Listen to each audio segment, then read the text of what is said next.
We have many people who booked.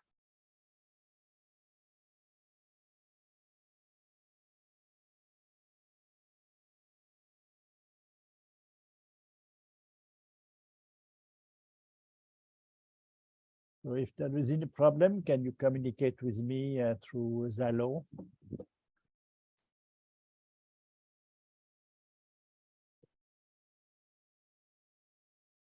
Rin có nghe không? Dạ nghe có. được nghe. Yeah. Okay.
I got several people from my previous NGO, Frères des Hommes, who booked for today.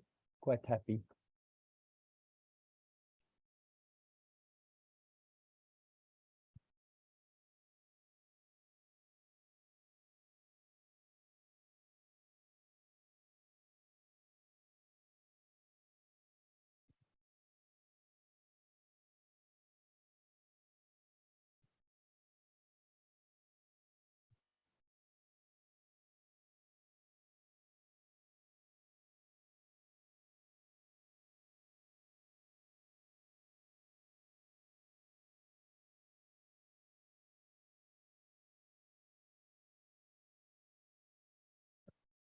So, Bit, what about your Win? What about your passport?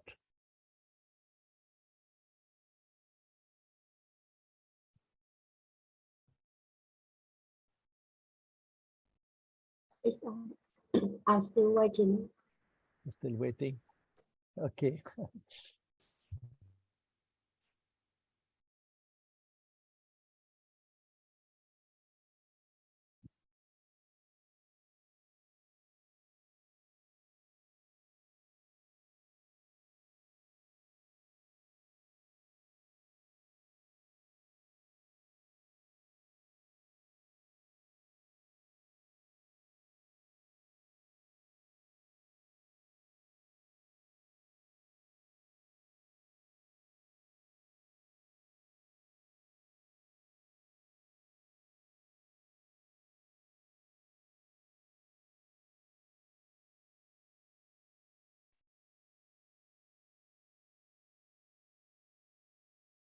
Oh, today we have Claire who joined also. Hello. Hello, Claire. Hello. Tu peux enlever le dessin là, parce que je vois rien. Non. Quel nom? C'est la page de présentation. Tu peux mettre ta vidéo?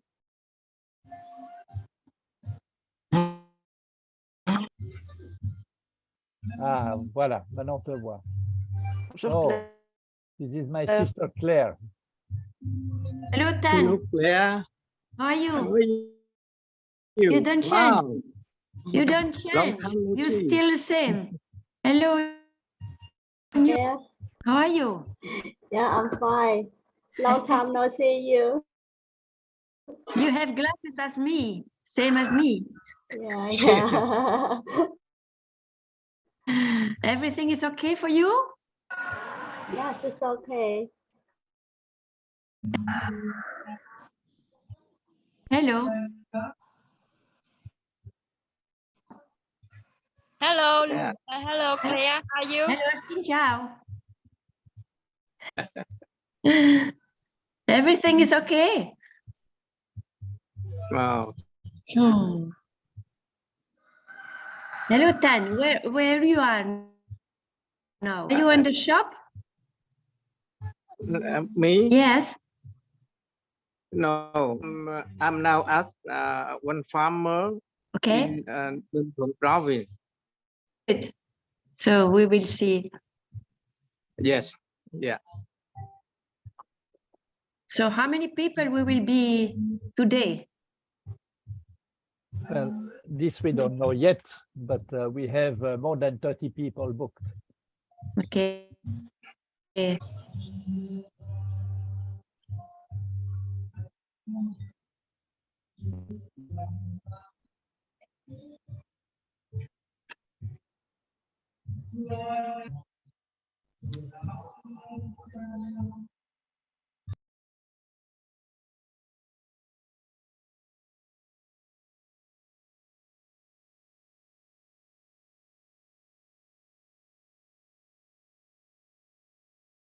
So today we have 3 people from the same family.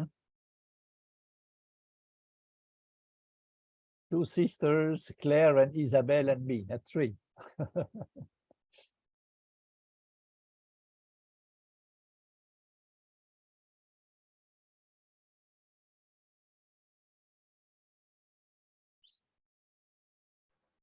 I haven't seen this.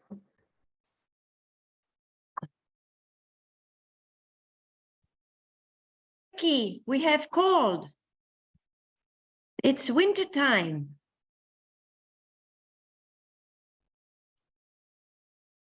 Well, I think today it must be at least 35 or 36 in Ho Chi Minh City. It's very hot.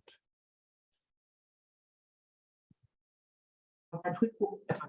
Son. C'est en direct. C'est en direct. Ah, c'est en direct? Ouais. Okay, we have Emmanuel. Hello, Emmanuel. Et c'est en anglais? Ah. Anna, comment vas-tu? Oui, ça va bien, ça va bien. Bienvenue. Bonjour Emmanuel, que je ne connais pas. Non, on ne se connaît pas, mais je suis ravie de faire votre connaissance. J'ai vu pas mal de discussions avec votre nom. Ravie de mettre un visage sur votre nom. Tu es où, Emmanuel? Tu es à Paris, toi? Non, je suis dans les Alpes de Ah, d'accord. près de Et comment Manosque. connais-tu Mekong Plus? Histoire. Mekong nous fournit des encens. D'accord, en avec Virginie, table, voilà, avec Valérie Roubaud. Voilà. Voilà, D'accord. voilà. Super. Donc, on a Eh eu bien, l'occasion, enfin Valérie plusieurs fois au Vietnam, et puis moi j'ai eu l'occasion d'y aller en 2018 bah, et de écoute, découvrir l'ensemble des programmes de Mekong. je vais chez Nature et Découverte pour un cadeau d'anniversaire. C'est là que je vais. J'achète les bâtons d'encens et de terre d'oc. Eh ben, c'est parfait, et ils viennent donc de... Bonjour Jean-Pierre. Voilà. Bonjour Super, Bernard. hein. Ah, ça fait plaisir. Aussi. Voilà, voilà. So maybe we will wait for 5 minutes and then we will start. We expect many more people. They will join maybe a bit later. Bonjour, ça Isabelle. Bonjour. Bonjour Isabelle, comment ça va? Regarde qui est là. Cynthia Ah, Outram. Tommy. Ah, Salut.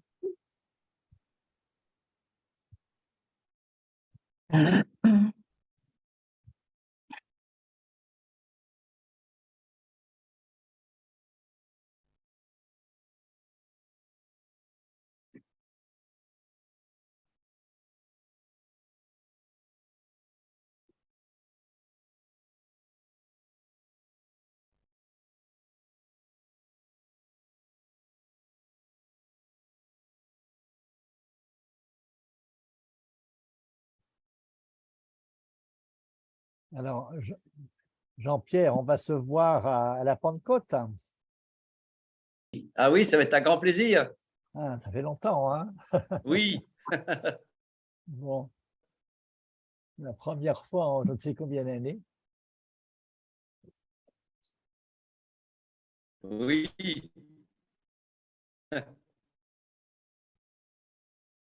Vous serez en Europe pour quelques semaines. Bonjour Euh, Jean-Pierre, qui es-tu là? Jean-Pierre, Oui, moi je c'est suis Claire. voilà, Jean-Pierre Bernard au Bangladesh dans les Ah mon années Dieu, 80. oula, ça remonte alors. Ça Voilà, remonte, voilà. waouh. Et que deviens-tu en ce moment alors? Tu es retraité? Ouais, je vis en France, en Touraine. Voilà, et donc je suis pour le monde associatif puisque je suis président des Restos du Cœur d'Indre-et-Loire. Hmm, Voilà, j'ai dans, dans une association caritative. Bravo. bravo. On est pour la retraite à 62 ans alors, hein? Très bien. Voilà, Super. Moi, je suis la sœur de Bernard. d'accord.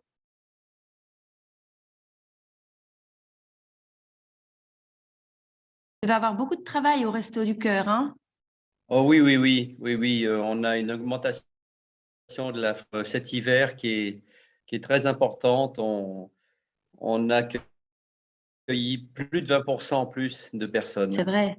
Oh là là. Ouais. Et les financements?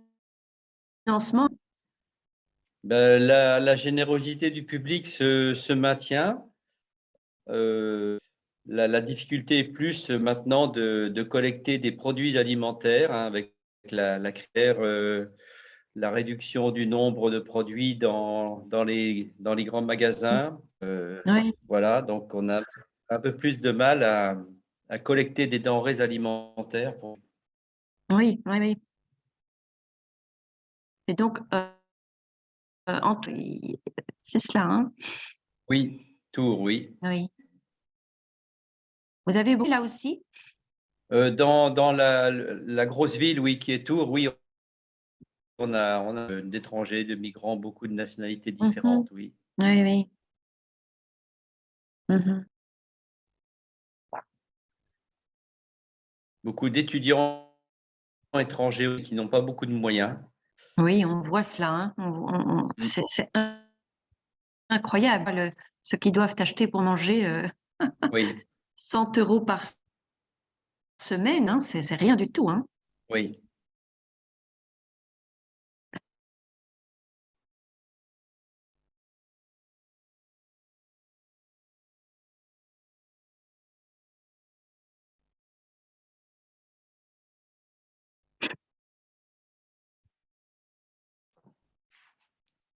Alors aujourd'hui, nous avons donc l'équipe au Vietnam. On a Nguyen, on a Huay, Chup, Chang, mais qu'en plus en Belgique, on a Luana. Et alors, vient de nous rejoindre maintenant, c'est Jean, qui était volontaire au Cambodge pendant combien de mois, Jean?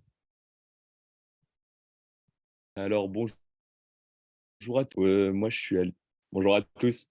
Donc, j'étais volontaire Bonjour. au Cambodge pendant d'août, le mois d'août cet été. Et voilà, je continue à rester en contact avec l'équipe et avec Bernard. Donc, je suis D'accord. très content d'être là pour cette petite âme, du coup.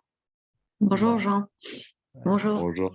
Jean a fait des miracles avec l'équipe au Cambodge. Depuis son passage, il parle bien meilleur anglais. Bernard est passé à la fin du mois faire les visites et on est content de voir les progrès qui avaient été faits. Même moi, pour communiquer avec eux, entre le début et la fin du mois, j'ai vu une belle différence. Donc, ils étaient motivés, ils étaient très sympas. Les cours d'anglais étaient vraiment agréables avec eux. Hmm. Vous brouillez bien en anglais maintenant? Il y avait quand même deux, trois personnes de l'équipe qui parlaient un bon anglais, mais il y en avait trois, quatre quasiment pas un mot. Ouais. Et même ceux-là, à la fin, bon, on pouvait pas avoir une conversation fluide avec eux, mais ils arrivaient quand même à s'exprimer un petit peu. Cosal, Vraiment, elle parle bien, hein, Cosal. et Causal, elle parle bien. Oui. Cousin et Mythe aussi. Et il y en avait une autre qui parlait bien, mais elle est partie. Elle a trouvé un autre travail. Ah oui. Hmm. Voilà. Elle est partie où ça? Euh, elle, à cause de ses problèmes de santé aussi, elle avait dû arrêter un petit peu. Ah Et là, oui. elle, elle a trouvé très loin. Elle m'a pas dit ce qu'elle faisait exactement. Je lui Ouais. demanderai.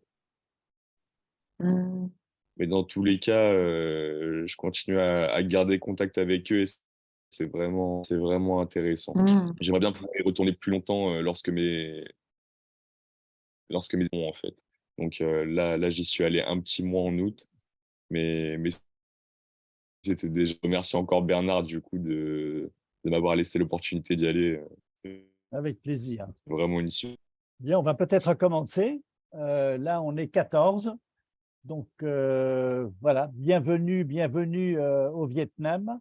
On va avoir une visite dans 2 provinces, surtout sur les thèmes environnement. Bon, il y a d'autres thèmes que l'on peut recouvrir, mais comme on fait beaucoup de choses, on a décidé de se focaliser uniquement aujourd'hui sur quelques programmes environnement. Donc, Tran est responsable du projet. Je commence par vous montrer une petite vidéo qu'on a tournée il y a 3 semaines sur son projet.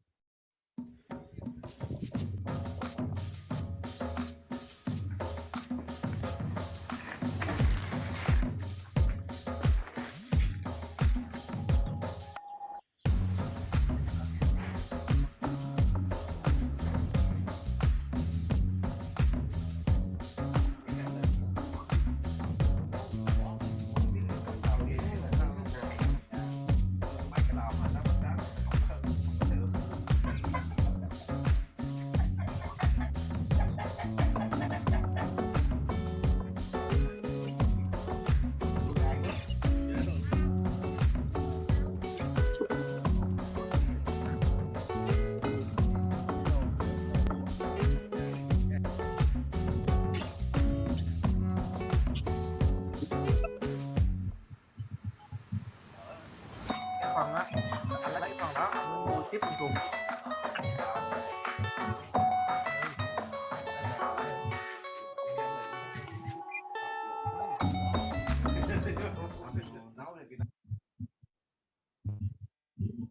So, Tran, it's for you now. Yes. Hello. Hello, Tan.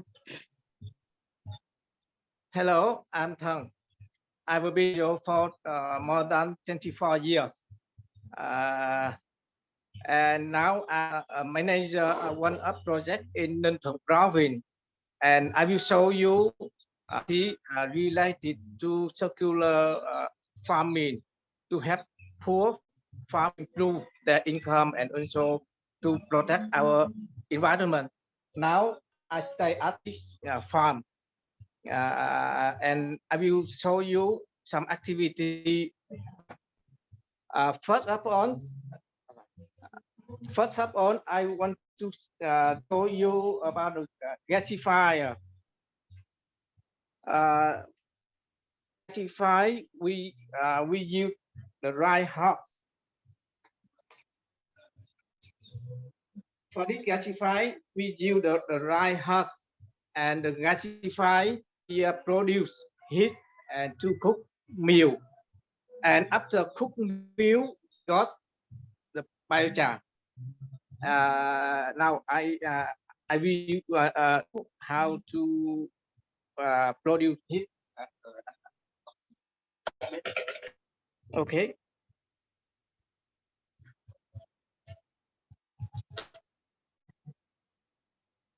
Here we use the dry husk and then gasify, and then we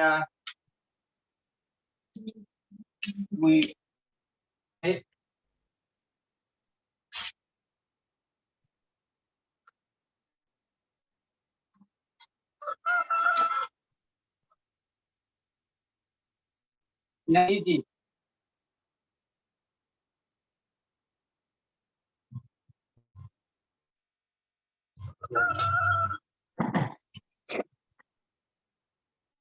Yeah. Okay, so we produce heat and then we cook the meal. The meal we got the biochar. You can see this family they make a lot of biochar here and here. Here is the biochar. And what's with this biochar? You know, the biochar is very good for the tree. We can use biochar to make a bedding for the animal. And after bedding, we get very good compost fertilizer. I will show you how to make a bedding for the cow. Like,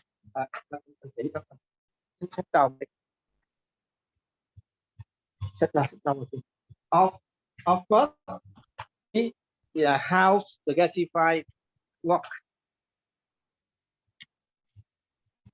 here.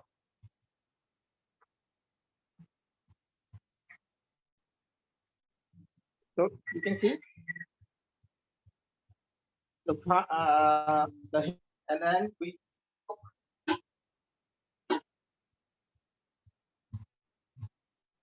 yes, we can cook meal.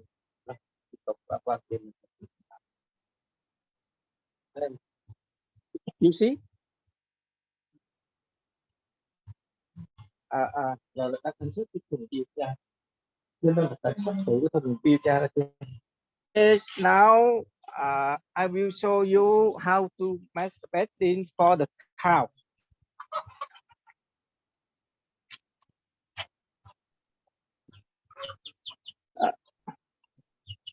So we use first we use the rye husk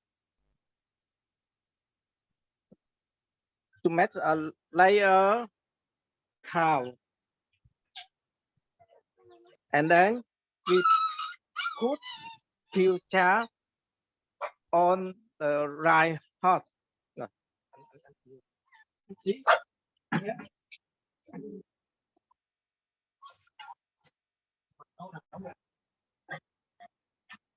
Okay, you can see.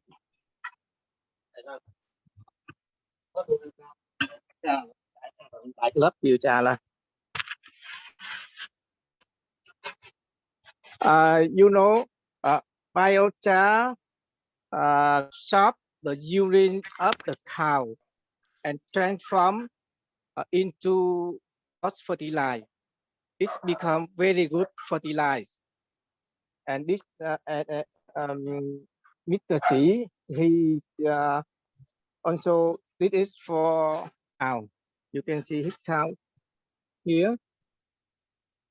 Rồi, anh đổ biochar lên. Yes.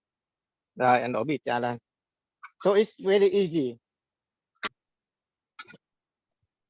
And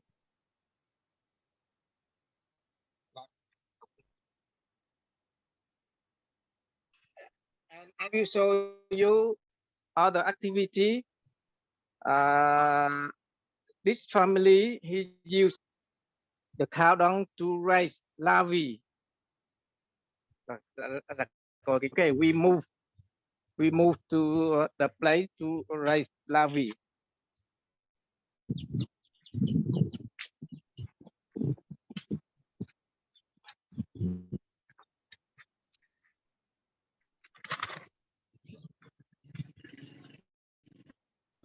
Okay.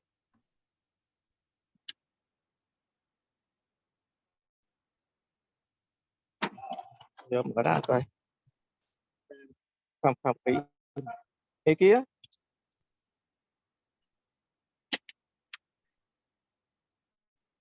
We also use the cow dung to raise larvae. You see many larvae here.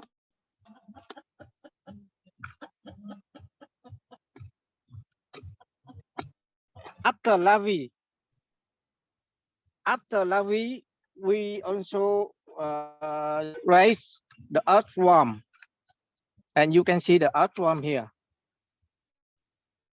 You see,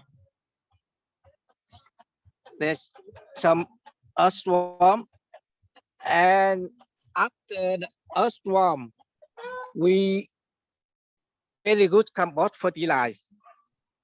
And for this family, the seed, he used the cow dung to raise larvae, to match earthworm, larvae, and earthworm.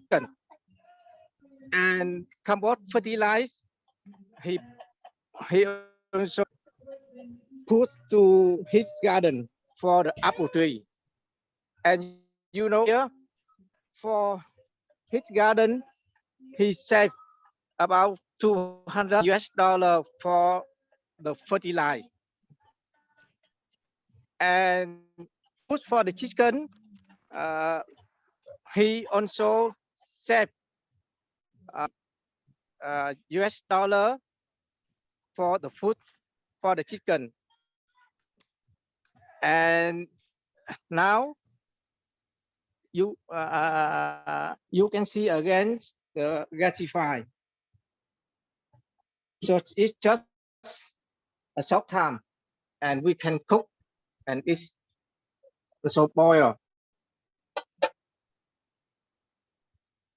And you know why we want to protect our environment? Because you know, for the urine, we don't use biochar to transform to fertilizer. The urine will release some nitrogen oxide and carbon monoxide and carbon dioxide for our environment. But when we use absorb on, and no more emission come out to the air, I think it's I think it's good for our environment. Okay, thank you.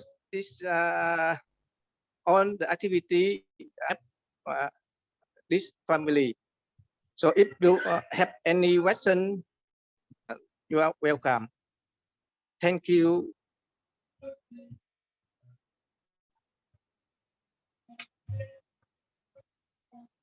So thank you. And to we can use gasify to match heat, and the fuel for the heat we use the dry hot. And after cooking, we got a very good biochar. We can do many things. We can make fertilize from by the bedding for the cow, bedding for the pig, and after that, we got a compost fertilizer. We also use the cow dung to raise larvae and earthworm. Earthworm is very good food for the chicken, for the dogs.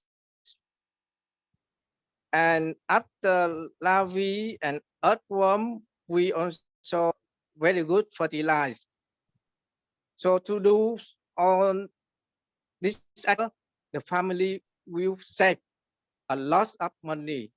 If they don't use this too much for the food for animal, and they pay too much for the fertilizer for the tree.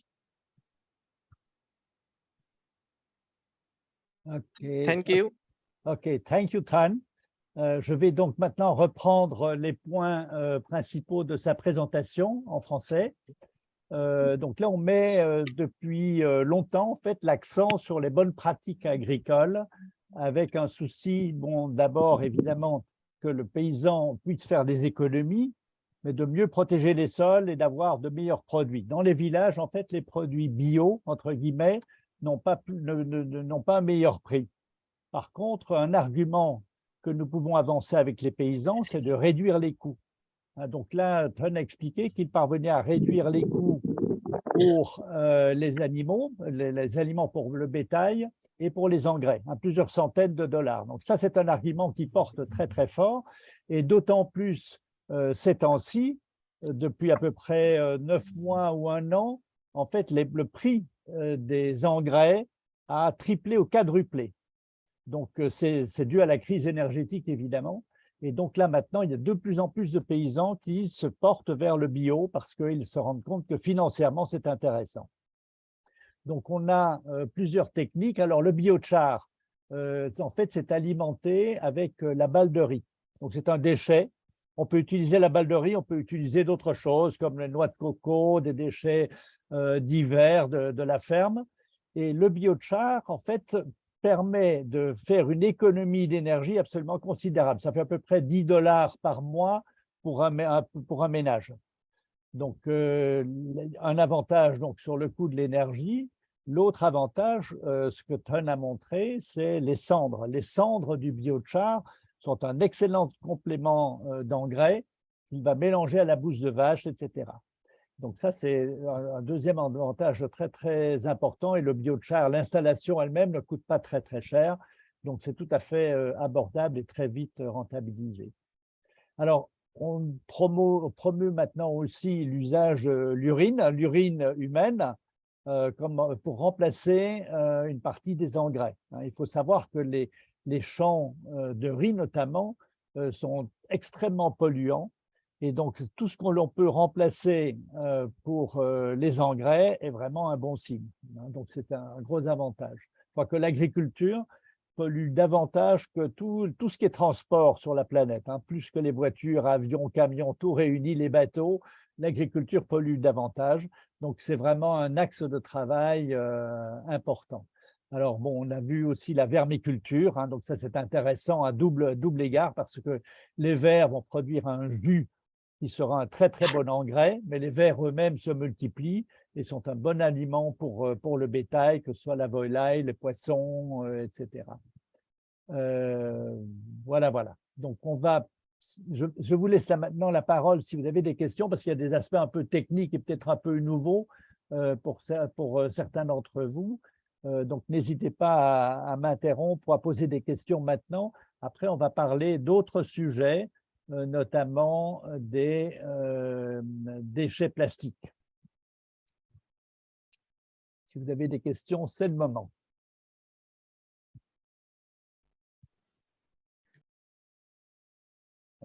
Jean-Pierre, on ne t'entend pas, il faut que tu ouvres ton micro. Combien d'agriculteurs ont adopté cette technologie? Combien coûtait la technologie? Agriculteurs ont adopté. Ah, combien? Alors, le biochar, c'est assez nouveau. En fait, ça fait maintenant 6 mois à peu près.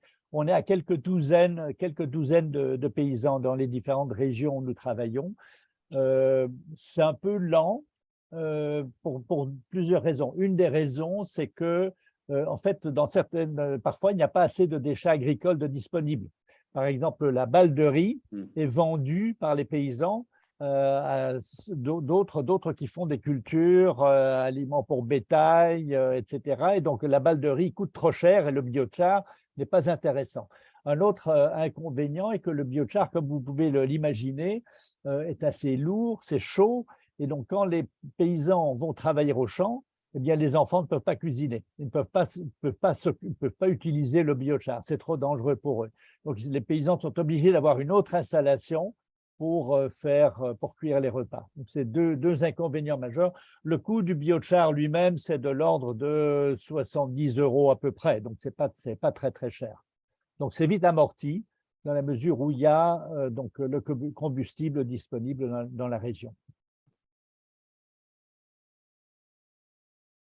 Mais donc, le biogaz est quand même utilisé malgré pour ceux qui ont de l'élevage. Alors, le biogaz, c'est autre chose. Dans la dernière partie de la présentation aujourd'hui, on va parler du biogaz. Le biogaz, c'est autre chose. Le biogaz, c'est utiliser les déchets, le lisier, essentiellement des porcs, mais aussi des vaches, des bovins, éventuellement des humains, pour collecter le gaz méthane. Donc, le biogaz, c'est autre chose. Là, on parle du biochar, qui fait la combustion de déchets agricoles. Et en fait, c'est Tanya qui a expérimenté le biochar ou bien il a enseigné pour voir un petit peu comment la technique, etc. ou pas?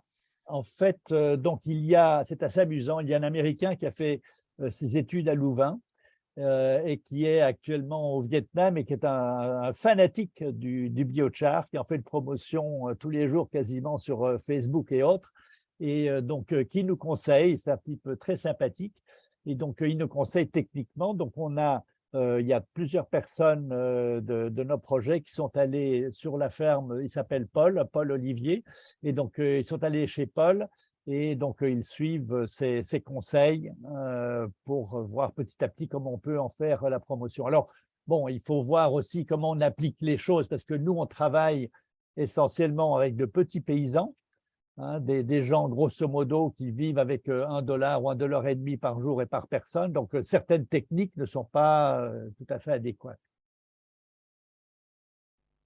Mm.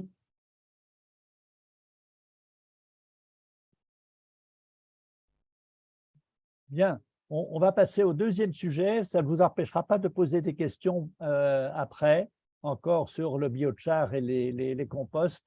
Là, on va parler maintenant des déchets plastiques.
Voilà, maintenant, je vais passer la parole à Wai, qui est responsable du programme recyclage des déchets plastiques. Wai ơi. Dạ. Dạ. Dạ, chào mọi người. Tôi là cái chương trình môi trường của Anh Dương. Thì mục đích của chương trình nhằm để có phần giảm thiểu ô nhiễm của thải nhựa. Đợi chút. À, đây.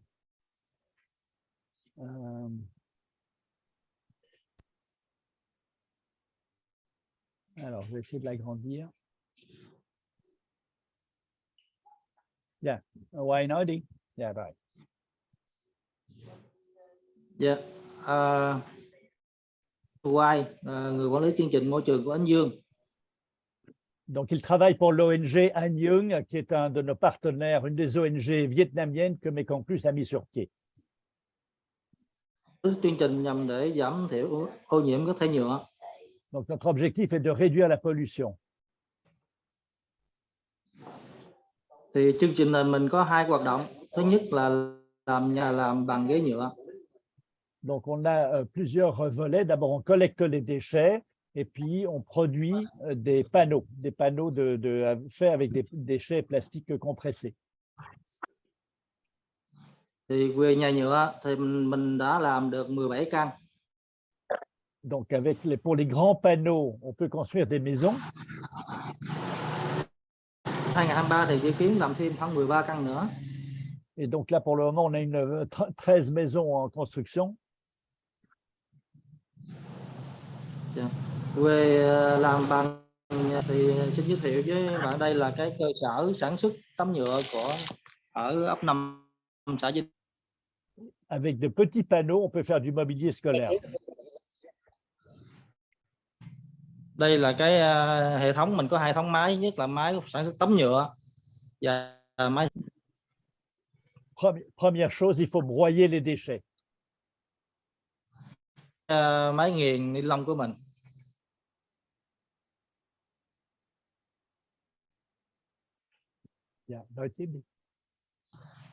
Đây là cái máy ép nhựa của mình. Ensuite, c'est versé dans un moule. Đây là. Còn đây là máy ép thanh nhựa. Dans un moule et puis c'est compressé. Sau đây thì coi sẽ sản xuất tấm nhựa như thế nào. Donc c'est compressé, il n'a pas montré la presse. C'est compressé à forte température, à 200 degrés de température. Bon, ça, ce sont les déchets collectés.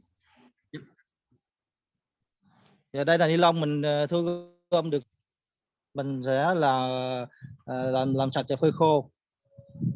Donc, ces déchets plastiques sont collectés par les écoliers. Donc, nous travaillons avec une centaine d'écoles et ça fait partie de l'éducation. Donc, on essaie de faire avancer le sujet de l'environnement dans les écoles. Donc, les écoliers collectent les déchets qui sont apportés à l'école et l'école les envoie sur le projet. Sau đó phơi khô mình sẽ đưa vào bộ phận máy nghiền. Donc, ces déchets sont broyés.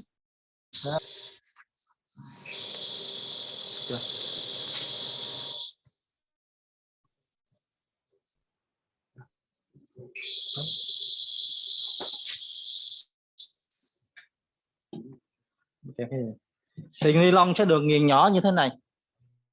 Được nghiền nhỏ. On en fait đây là tất cả các loại ni lông. Voilà, une sorte de poudre.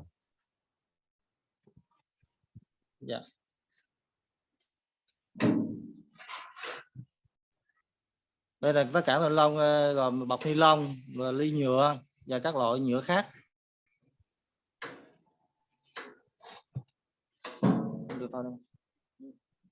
Tôi sẽ đưa qua máy ép nhựa. Đây, quanh bỏ nha.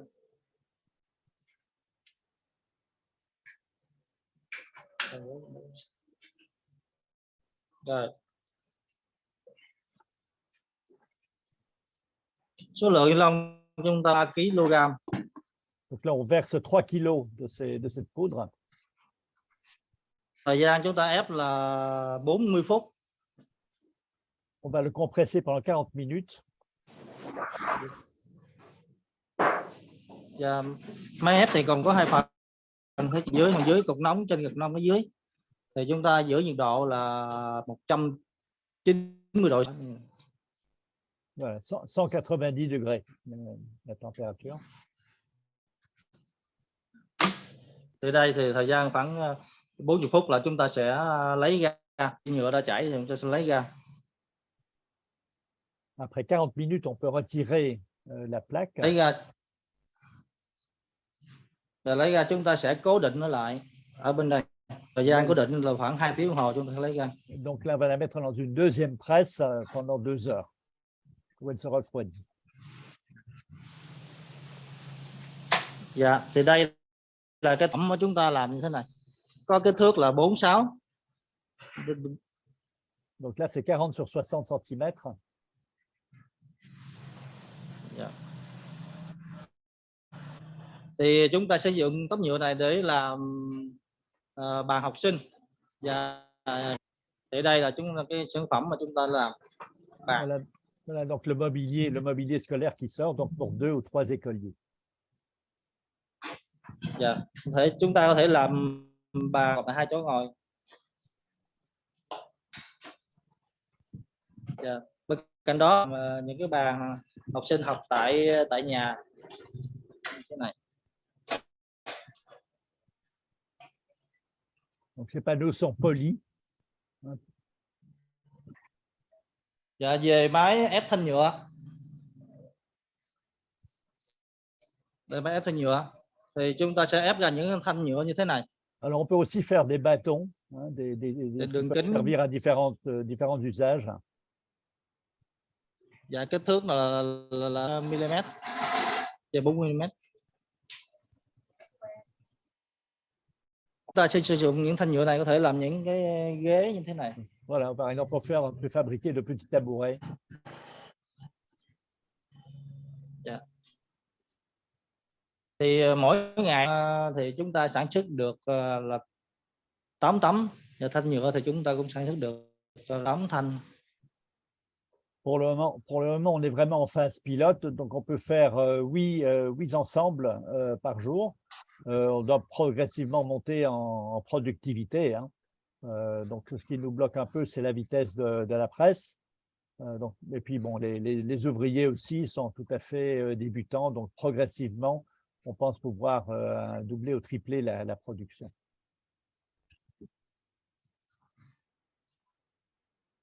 Dạ, đó là cái của anh Dương. Các anh chị mình có hỏi gì không ạ? Voilà, si vous avez des questions.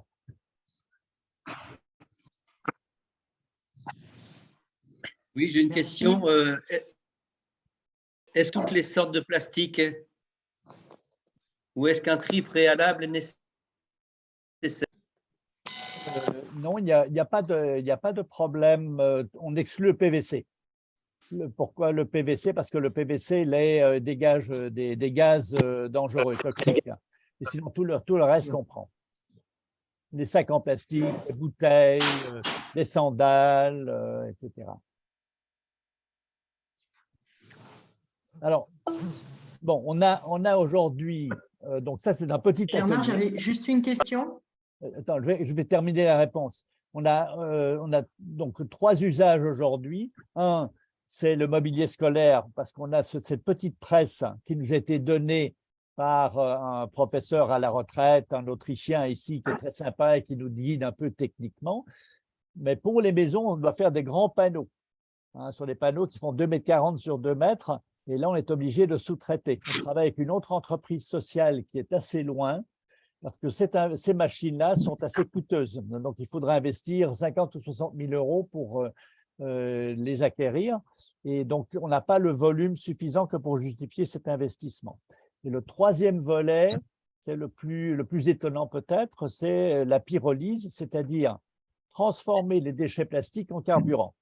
Donc là, on chauffe les déchets plastiques dans une cuve à 300-400 degrés et il en sort du diesel, du gaz et des déchets solides. Bon, si on a une bonne conversion, on a 80% de diesel, c'est-à-dire 100 kilos de déchets plastiques vont donner 80 litres de diesel, et puis le gaz est réinséré dans la boucle pour contribuer au chauffage. Donc, ça demande donc un investissement. Donc, on l'a fait d'une manière tout à fait artisanale. Donc, la technique est trouvée, donc il n'y a pas de miracle, hein. Il y a une usine en France qui fabrique ça, à Nice notamment, mais ça existe en Inde, ça existe aussi en Indonésie. Et là, on est sur le point, on est en train de négocier, en fait, parce que ce sont des investissements de l'ordre de 50-70 000 $ à chaque fois pour chaque machine. On est en train de négocier avec CMA, CGM, donc cette entreprise de transport française qui a fait de gros bénéfices pendant la crise et qui a beaucoup d'argent et qui ont donc un objectif ESG, c'est-à-dire de contribuer à la dépollution, hein, à contribuer un peu à améliorer l'environnement. On est en train de négocier avec eux pour qu'ils nous financent une première machine, une petite machine qui va coûter de l'ordre de 25 000 €. Et là, on pourra le faire d'une manière pédagogique. On va pouvoir faire de petites quantités. Et pourquoi on avance pas à pas? Parce que la production de carburant est un monopole d'État. On ne peut pas produire du carburant, on ne peut pas le vendre. Et donc, on voudrait, dans un premier temps, montrer aux autorités ce que l'on sait faire, des maisons, du mobilier scolaire, du carburant, et leur dire, bon, ben maintenant, cochez les cases qui vous intéressent. Parce que les déchets plastiques, au Vietnam en particulier, sont un problème énorme. Les entreprises, en fait, les autorités appellent au secours parce qu'elles ne savent pas quoi faire. Donc, ça s'entasse sur des décharges gigantesques. Les voisins sont furieux. Parfois, ils bloquent les camions qui apportent les déchets sur la décharge. Il y a beaucoup de ces déchets qui partent dans le Mékong et donc dans la mer.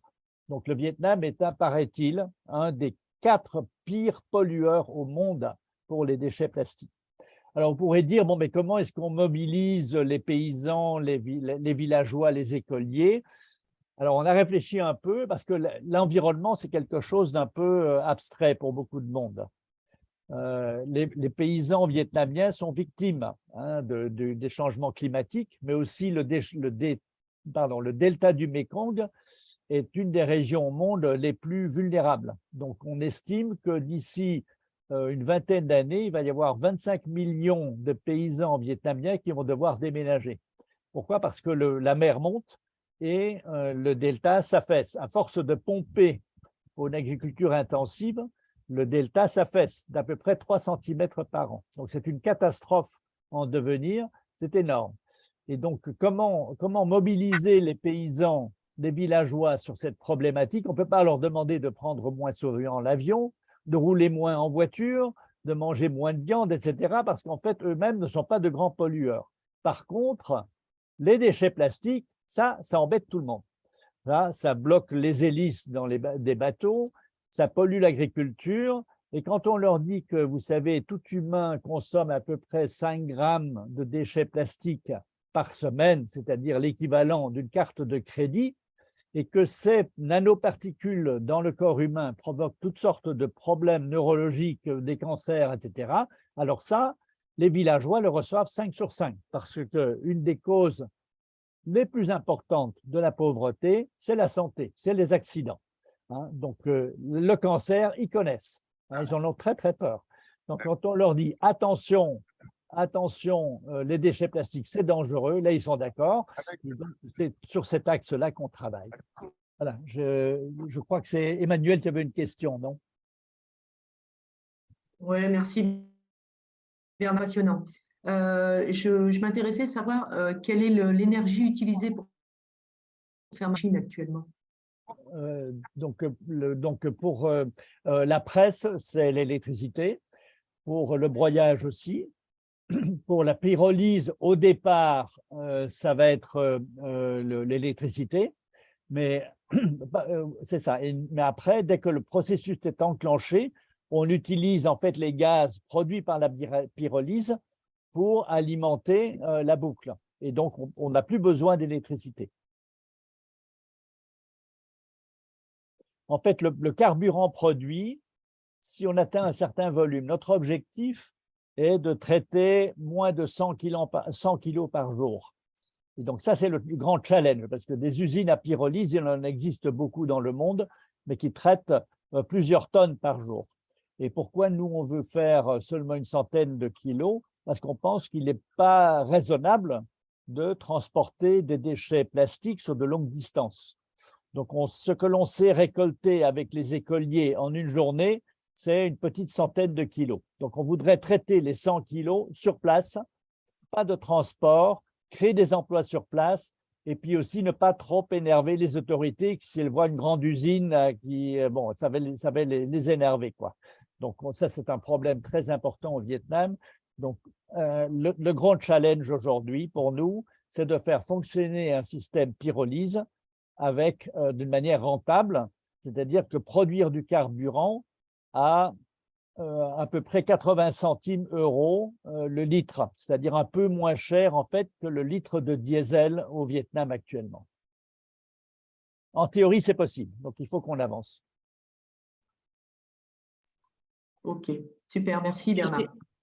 Je ne sais pas, j'ai tout entendu, mais est-ce que la Chine achète encore des déchets plastiques ou bien le Vietnam a décidé de tout garder? Je ne sais pas. Je ne sais pas si la Chine, ça m'étonnerait que la Chine en achète encore. Je crois que le gros problème des déchets aujourd'hui, c'est que plus personne n'en veut, quoi. Il y a des bateaux qui sont envoyés aux Philippines, qui sont renvoyés à l'expéditeur. C'est un grand problème un peu partout. En fait, dans le monde, je crois qu'il y a entre 10 et 20% des déchets qui sont recyclés et le reste, eh bien, ça part un peu n'importe où. Et donc, il y a différentes solutions. Mais il y a notamment, je ne sais pas si vous connaissez ça, Plastic Odyssey. C'est un bateau qui collecte des déchets en mer et qui va de port en port pour motiver les populations. Nous, on trouve que bon, c'est un peu un détour. Il vaudrait mieux capter les déchets avant qu'ils ne tombent dans la mer, hein, les traiter le plus près possible à la source, motiver les villageois d'utiliser moins de déchets plastiques et surtout ne pas les jeter dans le fleuve. Voilà, donc c'est un grand chantier, quoi. Alors, une des possibilités, c'est les cimenteries. Donc, les cimenteries ont besoin de carburant et les déchets plastiques sont une solution. Mais on n'a pas de cimenterie à moins de 150 km de nos projets. Donc, il y a des problèmes de transport. Et aussi, les cimenteries sont un peu vaches parce qu'elles se font payer, elles se font dédommager pour utiliser les déchets plastiques. Et je trouve ça particulièrement scandaleux parce que les cimenteries sont extrêmement polluantes, donc elles pourraient tout de même contribuer un peu en utilisant les déchets plastiques. Mais donc, elles exigent de se faire payer pour utiliser les déchets plastiques.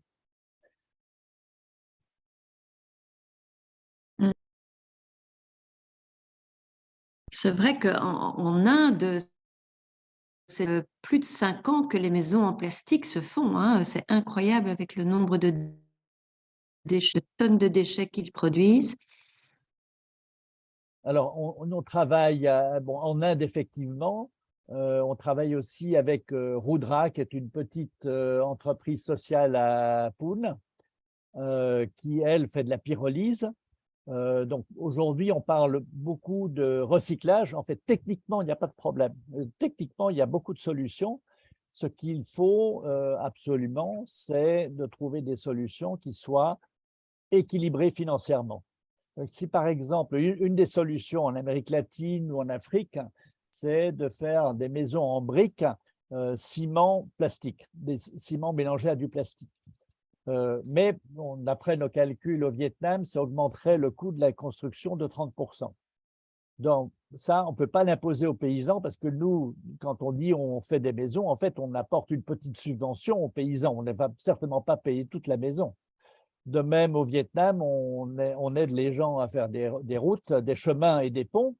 On peut, en Inde, ça se fait, mélanger le bitume avec des déchets plastiques, mais ça augmente le prix au kilomètre de moitié. Et donc, de nouveau, comme nous ne payons qu'une petite partie des frais, on ne peut pas l'imposer aux paysans. Donc, techniquement, il y a beaucoup de solutions. Il faut trouver, en fait, des solutions qui soient économiquement intéressantes. Mais pourquoi les maisons sont intéressantes? C'est parce qu'en fait, on gagne beaucoup sur la main-d'œuvre.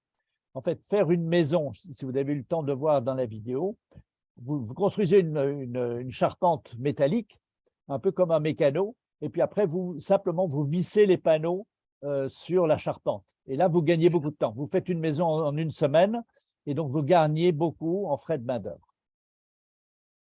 Si vous faites des briques, ce n'est plus le cas, hein. Il faut de nouveau ciment, etc.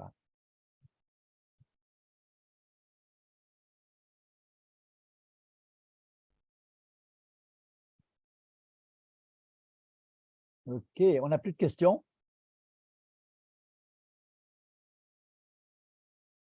OK, alors on va passer au dernier sujet, c'est le biogaz.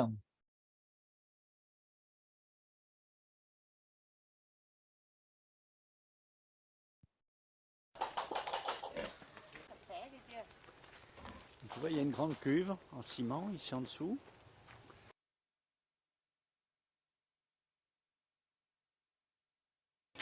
Tu vois, ici, il y a une rigole ici en dessous.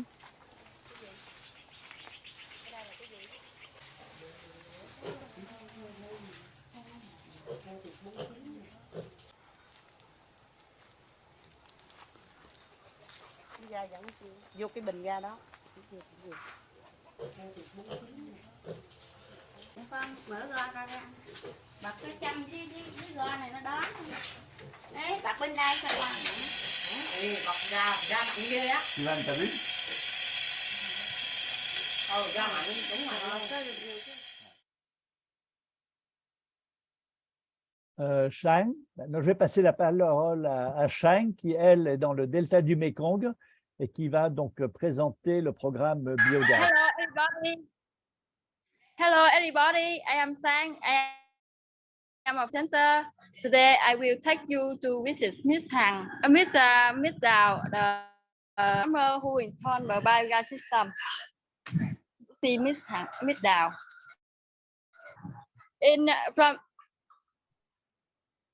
From 2005 till now, the community installed about 1,200 biogas system.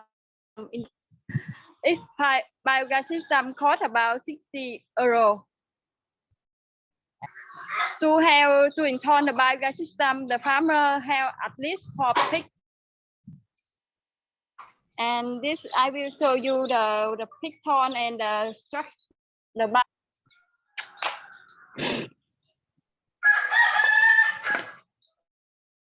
See the pig ton.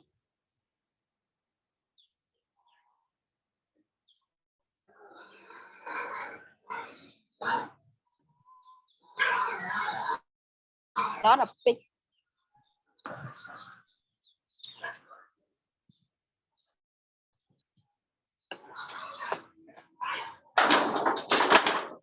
This is the manure of pig from this pipe go to the back. This bag contains the manure of pig in about 15 to 20 days. They will produce. The methane gas will go through this pipe to the second bag. The second bag contains the methane gas. Between the first bag and the second bag, they have a safety one.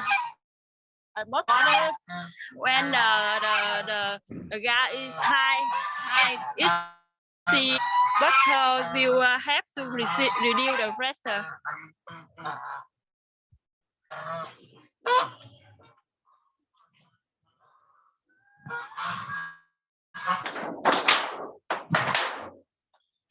And from the second bag, they have a pipe to lift the gas.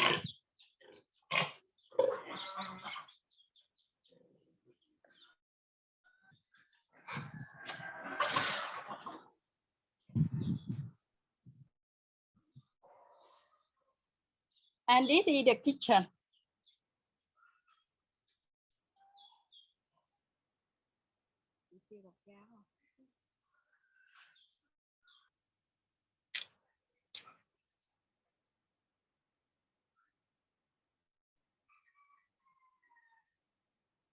And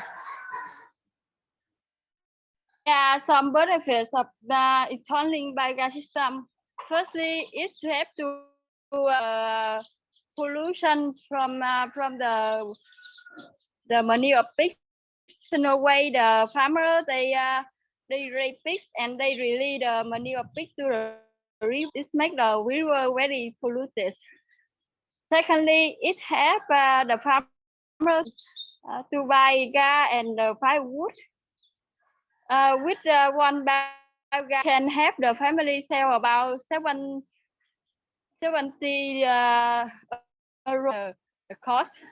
And last but not least, the weight of the biogas, it can give a fertilizer. It's very good for plant. Thank you.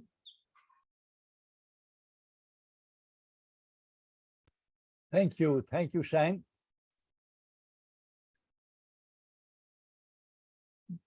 Alors, le biogaz, c'est bon, on n'a rien inventé. Hein. Le biogaz, c'est une technique qui existe depuis très longtemps, probablement qui a démarré en Chine il y a 70 ans, en Inde, au Vietnam maintenant, très connu aussi. Nous, Mekong Plus, on en a fait la promotion, je dirais, depuis en 25 ou 30 ans. On en a probablement installé plus de 3000. Donc, un biogaz, comme Shang l'a expliqué, ça permet de faire des économies. un ménage de 4 ou 5 personnes consomme un petit arbre, en fait, chaque mois, hein, pour la cuisine. Si ce n'est pas un arbre, ils doivent acheter du gaz. Donc, un biogaz, l'investissement de la poche plastique, des tuyaux, de la cuisinière et tout compris, ça fait à peu près 70 €. Et cet investissement est récupéré en moins d'une année. Donc, c'est très intéressant. Alors, l'inconvénient du biogaz, c'est qu'il doit être alimenté en permanence. Donc, comme le prix de la viande de porc fluctue énormément, hein, du simple au double au triple, souvent, les paysans arrêtent d'élever des porcs. Et alors là, évidemment, plus de porc, plus de biogaz. Et le plastique ne résiste pas s'il reste sec trop longtemps. Le plastique va casser. Ça, c'est un inconvénient. Donc, c'est particulièrement bien pour les paysans qui ont une truie, parce que si la viande de porc chute, au moins ils peuvent vendre des porcelets. Et quand on a une truie, eh bien, on peut avoir, si on peut vendre des porcelets, c'est normalement d'un rendement suffisant. Mais voilà, c'est un peu le handicap. Ce n'est pas une technique que l'on peut proposer à tous les paysans, quoi, malheureusement. Le méthane, le gaz méthane est un gaz extrêmement polluant. Je crois que c'est 21 fois plus que le CO2. Bon, il se dissipe plus vite que le CO2, mais il est extrêmement polluant. Donc, les animaux, donc c'est à cause du gaz méthane, sont de grands pollueurs. Alors, comment dirais-je, au Vietnam, c'est surtout alimenté par des porcs. Au Vietnam, la densité de population est telle qu'il n'y a pas beaucoup de bovins. Hein, au Cambodge, il y a beaucoup de bovins. Et donc, là, il y a pas mal de pâturage et ils peuvent alimenter le biogaz avec la bouse de vache. Au Vietnam, c'est plutôt les porcs. Ce sont de très bons producteurs de gaz méthane. Voilà, je vous laisse la parole pour des questions éventuellement.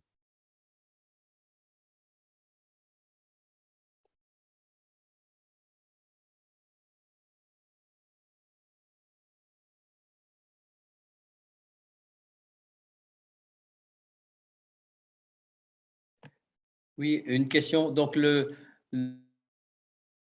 digesteur fonctionne bien avec uniquement le lisier de porc. Il n'y a pas besoin d'apporter d'autres sources. De l'eau. Donc, soit le lisier de porc, soit de la bouse de vache ou encore des excréments humains. Les poules, la volaille, pas tellement. Hein, c'est pas tellement bon. Mais il faut à peu près 1/3 d'eau et 2/3 de lisier. Donc, quand on lave les porcs, quand on les arrose, quand on nettoie la porcherie, tout ça, ça s'écoule par le tuyau vers la poche. Et au bout de 2 ou 3 semaines, le gaz méthane est suffisant que pour alimenter la cuisinière.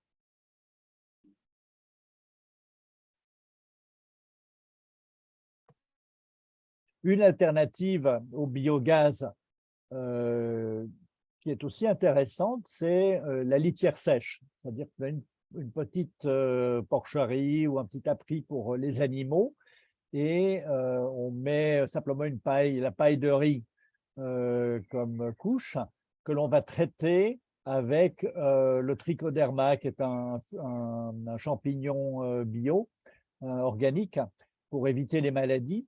Et donc, les excréments des animaux vont simplement se déposer là-dedans. Quand on vend les animaux, on vend le compost aussi.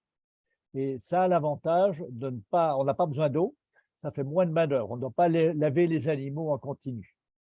Donc ça, c'est pas mal parce que on peut en fait arrêter quand on veut. Hein. Quand on vend les animaux, eh bien voilà, la litière, on vend le compost aussi. On n'est pas obligé de poursuivre, même si les prix de marché ne sont pas intéressants.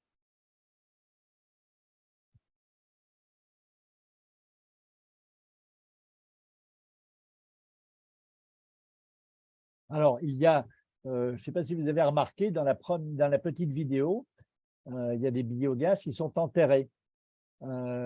C'est une cuve en béton ou en briques ciment sous le sol. Et dans les images présentées par Chang, c'est une poche en plastique. Alors, pourquoi ces deux techniques?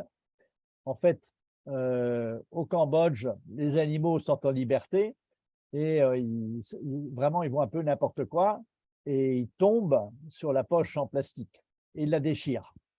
Donc ça, c'est un problème. Donc, on préfère au Cambodge avoir une cuve enterrée qui a aussi l'avantage de ne pas être attaqué par les rats. Dans certaines régions du Vietnam, le plastique attire les rats qui mordent et trouent la poche plastique. Et donc là, évidemment, plus de gaz. Donc, malheureusement, quand on fait un biogaz enterré, ça coûte à peu près $400, 400 ou 500 $, contre à peu près $70 pour la poche plastique. Dans le delta du Mékong, on ne peut pas vraiment enterrer parce qu'il y a de l'eau partout. Donc, la poche plastique, en fait, on peut même la mettre dans un fossé à côté de la ferme. Ça va flotter simplement à côté de la ferme. Donc, ça ne prend pas de place. Donc, voilà, à chaque région, un peu ses particularités. Je pose une Oui. petite question.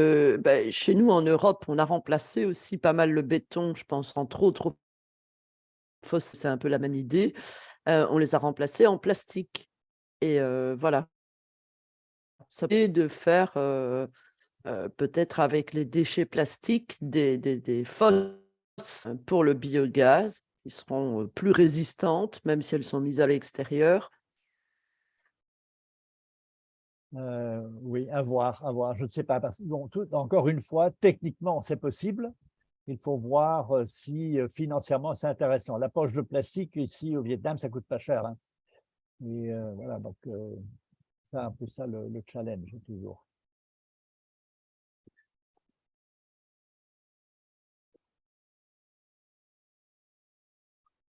Très bien. Bon, écoutez, on arrive à la fin de cette visite. Donc, merci beaucoup. Hein, merci beaucoup de nous avoir accompagnés. C'est très chouette. On a d'autres thèmes que nous pourrons vous proposer dans les mois prochains. Je ne sais pas si vous avez des commentaires à faire maintenant, des suggestions peut-être pour améliorer ces visites. Donc, on avait beaucoup d'inscrits. Il y a toujours moins de participants que d'inscrits, bien sûr. Et donc, voilà. Bernard, merci beaucoup. C'est super pour avoir eu avec toi. C'est comme si on y était. Super. OK, merci Emmanuel. Merci d'avoir organisé cette vidéo et à très bientôt. Oui, merci. Bernard, tu es où? Comment? Tu es où? Le montage, le PowerPoint? Oui. Alors, j'ai enregistré la présentation aujourd'hui. Donc, si vous voulez, je peux vous envoyer. Je vais la mettre sur YouTube pour que ça ne fasse pas un gros fichier. Et je vous enverrai le lien et ainsi qu'aux absents aujourd'hui. Et le PowerPoint, si vous voulez, le PowerPoint, je peux vous l'envoyer aussi si vous voulez.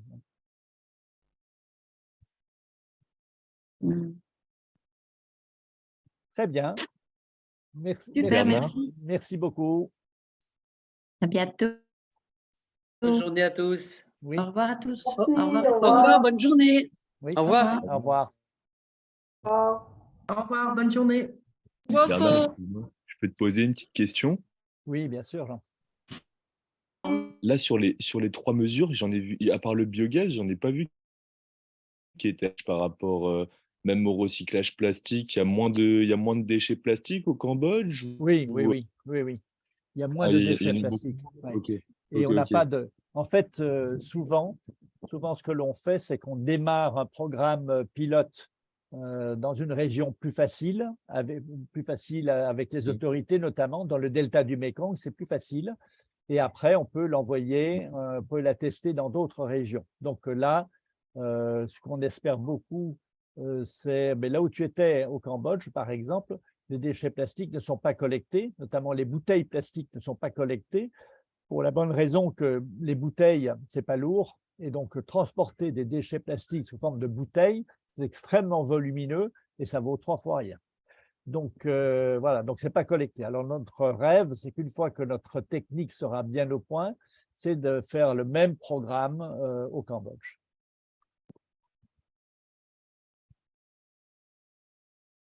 C'est parfait.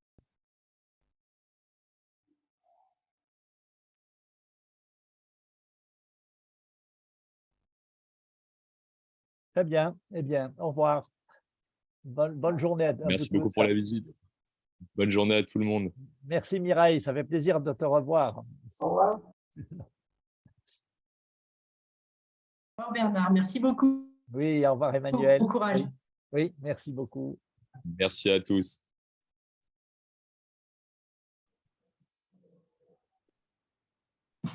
Bien, Kamen Shang, bien.